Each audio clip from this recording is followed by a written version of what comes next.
हायाघाट विधानसभा का मैं बेटा हूँ, स्थानीय वासी हूँ। भोला यादव बाहरी आदमी है। आपने देखा कि बहादुरपुर में उन्होंने क्या किया, जो पूर्व में नहीं किया वो अब क्या करेंगे। यहाँ उक्षेत्र बगल के भगोरा बन के आए हैं। आज जो बहेरी लहरियासराय मुकमा के देख रहे हैं, 2001 से लेकर मैंने आंदोलन करने का काम किया था।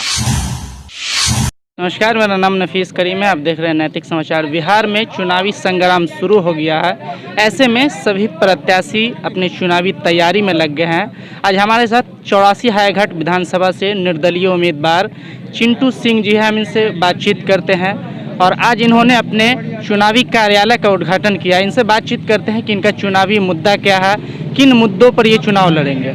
सबसे पहले आपको बहुत बहुत बधाई हो हमारी ओर से। आप निर्दलीय उम्मीदवार के तौर पर नामांकन किया है।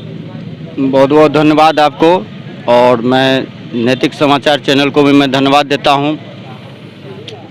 और जहां तक चुनावी मुद्दे की बात है, आपने कहा कि क्या मुद्दा रहेगा, तो आप तो देख रहे हैं कि राज्य में हो चाहे देश में किस तरह लोग बेरोजगार हो रहे हैं, किसानों की समस्याएं हैं, अपराध और भ्रष्टाचार है। तो मेरी लड़ाई हमेशा अपराध, भ्रष्टाचार और सामाजिक स्तर पर जो पतन होते जा रहा है, भ्रष्टाचारियों का जो मनोबल बढ़ रहा है, उसको रोकना, बेरोजगारों को रोजगार दिलाना, यही मेरा एक उद्देश्य है। और इस उद्देश्य के लिए मैंने आज 25 वर्षों से संघर्ष किया है। और इस संघर्ष के दरमियान आज हमारे बीच सभी जाति समुदाय के लोग, कोई भेदभाव नहीं है, अमीर गरीब। आज देख रहे हैं हमारे साथ सभी लोग आए हुए हैं आज कार्यालय के उद्घाटन में। मैं सभी लोगों को धन्यवाद देता हूं कि आज सभी लोग मेरे साथ कंधे से कंधा मिलाकर हैं। और यह जो चुनावी मुद्दा है, लोग नेता तो वादे करके जाते हैं, मैं विकास करूंगा, मैं रोजगार दूंगा, लेकिन न तो रोजगार देने का काम करते हैं, न विकास करने का काम करते हैं। विकास के नाम पर कमीशन खोरी होती है। ब्लॉक में चले जाइए, जिला में चले जाइए, वहाँ दलाली चलता है। कोई गरीबों का देखने वाला नहीं है, उसके अधिकार को वंचित किया जाता है।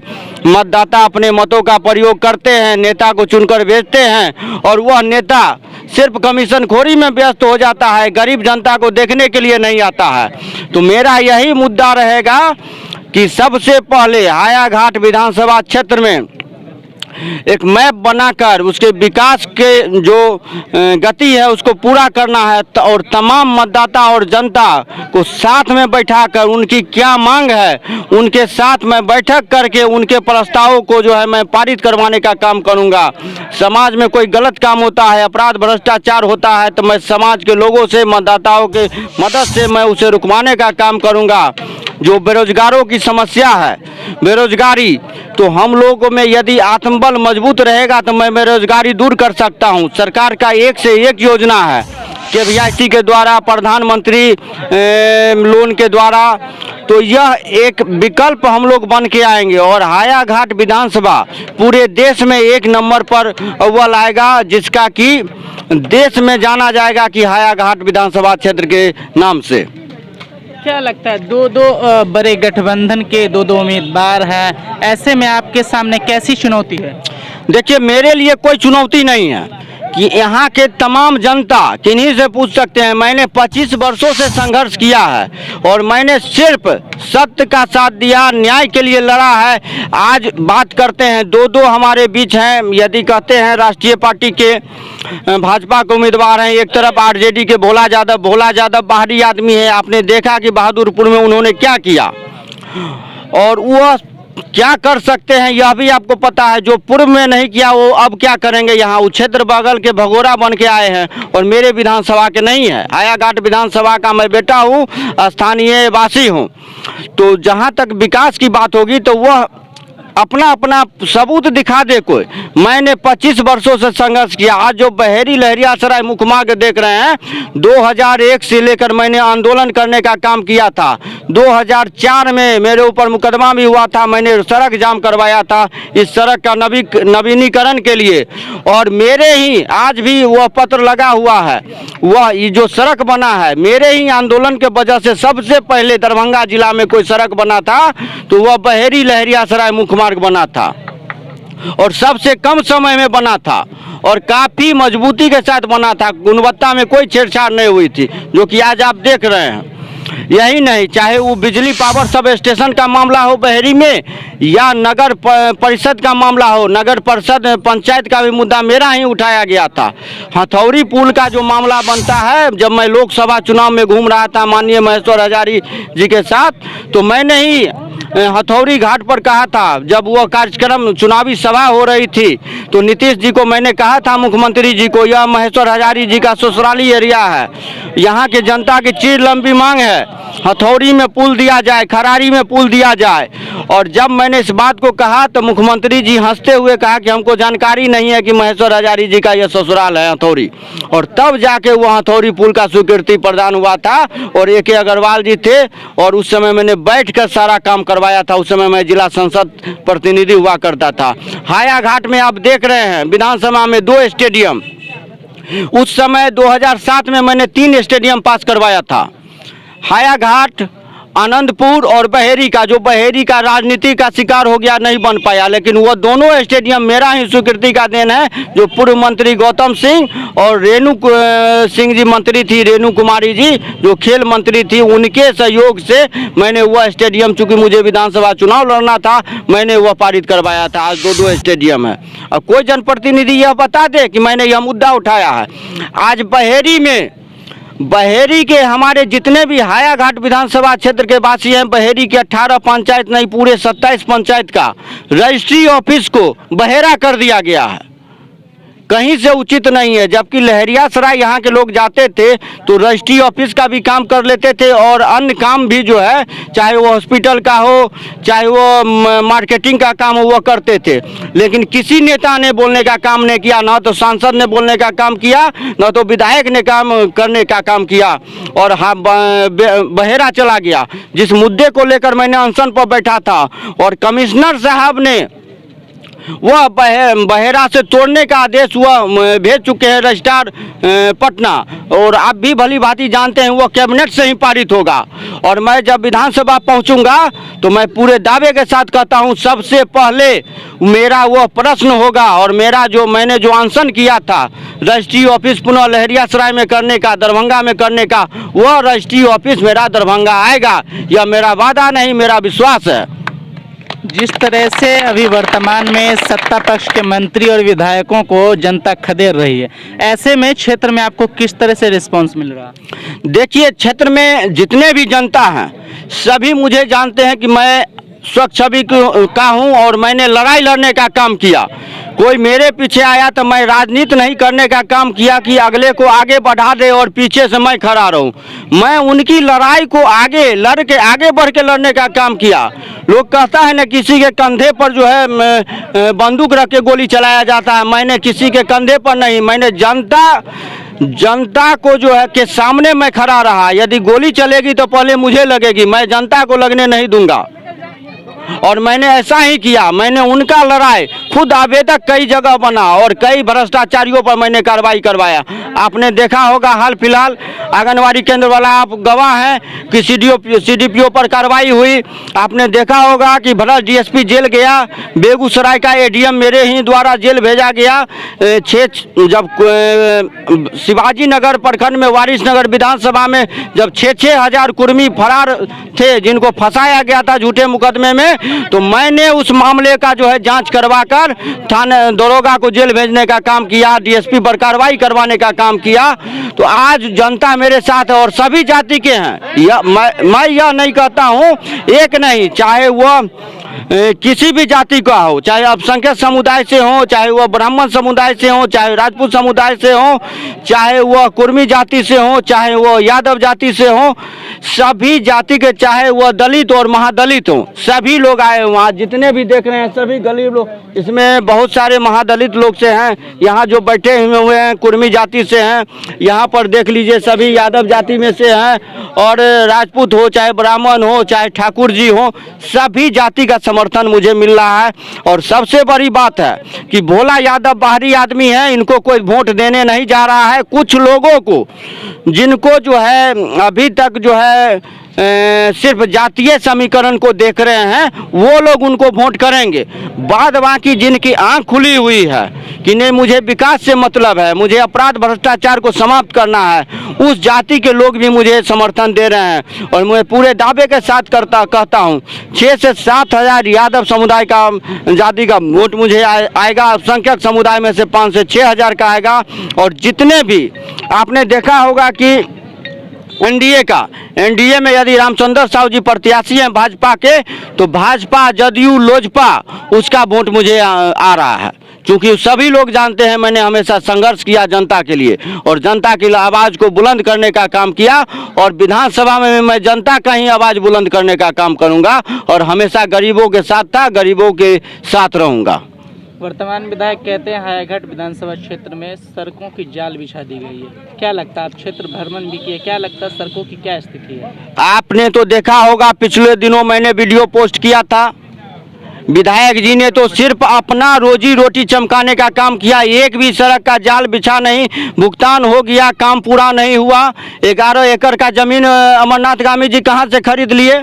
आज उनको पार्टी टिकट नहीं दी, वो तो खरीद कर चुनाव लड़ रहे हैं दरभंगा शहरी से, वहाँ भी लड़ेंगे। उनका कई ऐसे सबूत है, उन्होंने जनता के ऐच्छिक कोष का पैसा अपना सोलर लाइट लगा लिया उन्होंने। उसके बाद क्या करते हैं कि पीसीसी सड़क बनवाया, जनता के पैसों से जो है अपना कॉलेज बनवाया और 11 एकड़ का ज़मीन खरीद लिए जनता को तो गुमराह किया उन्होंने। जनता ने कभी हिसाब लेने का काम किया नहीं।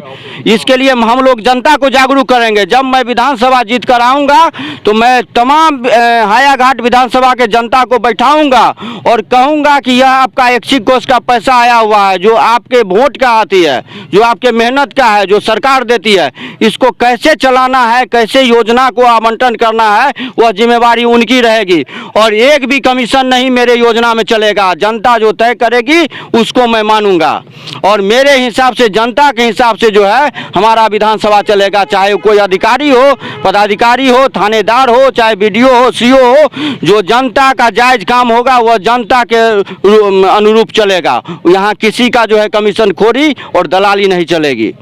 हायाघाट विधानसभा में अशोक पेपर मिल एक चुनावी मुद्दा बन के रह गया, क्या लगता है कि युवाओं को अशोक पेपर मिल में कोई योजनाएं, सरकार की कोई फैक्ट्री खोला जाए तो युवाओं को वहां नौकरी मिले, इस पर आप क्या कहना?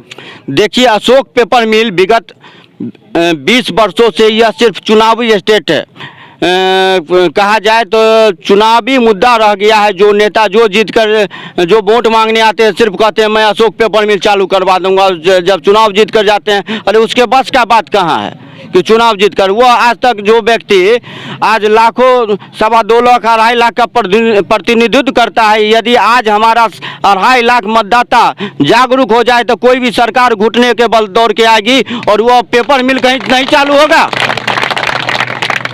इसके लिए आत्मशक्ति मजबूत होना चाहिए, आत्मबल मजबूत होना चाहिए। जिस दिन हमारे क्षेत्र के मतदाता रोड पर निकल जाएंगे अशोक पेपर मिल चालू हो जाएगा। लोकसभा चुनाव में हमने प्रिंस राज का जो वर्तमान सांसद है कई इंटरव्यू किया है, ऐसे में उनसे हम कई बार सवाल किए थे अशोक पेपर मिल को लेकर के। उन्होंने चुनाव से पहले कहा था कि हम अगर जीत के जाते हैं लोकसभा तो अशोक पेपर मिल को चालू किया जाएगा, लेकिन चुनाव जीतने के बाद जब मैंने दोबारा उनका इंटरव्यू लिया तो उन्होंने साफ तौर पर कहा कि अशोक पेपर मिल अब चालू करने की स्थिति में नहीं है, उसकी हालत जर्जर है, और इसके आगे उन्होंने कोई जवाब नहीं दिया। देखिए, सबसे बड़ी बात है, मैंने तो कहा कि आज मतदाता है तब नेता है, और जनता नहीं रहे तो कोई नेता नहीं हो सकता है। आज मुख्यमंत्री यदि एमएलए चुनते हैं तभी मुख्यमंत्री बनते हैं, और जनता के भावनाओं को मुझे कद्र करना पड़ेगा। यदि जनता मुझे नेतृत्वकर्ता बनाती है, मुझे विधानसभा पहुंचाती है, तो मैं उनके मान सम्मान के रक्षा करने के लिए, क्योंकि वो तो निजी हित नहीं खोज रहे हैं, वो तो सामूहिक देख रहे हैं कि यदि वो अशोक पेपर मिल हो, चाहे कोई भी फैक्ट्री हो लगेगा तो उनके परिवार के बच्चों का भरण पोषण होगा, बेरोजगारी दूर होगी।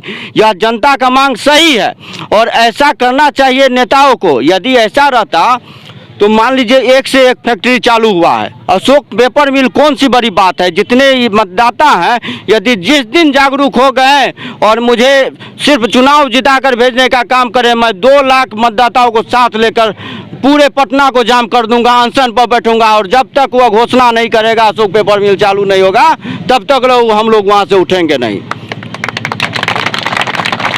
तरह से अशोक पेपर मिल की हालत जर्जर है, उस पर किस तरह की फैक्ट्री लगाया जाए जिससे युवाओं को नौकरी मिल सके? देखिए, जहाँ तक उद्योग की बात है, यदि उद्योग के मामले में एक से एक उद्योग आया हुआ है और उद्योग के लिए इस पर सबसे पहले मंथन करना पड़ेगा कि कम बेरोजगारों को रोजगार कैसे मिले।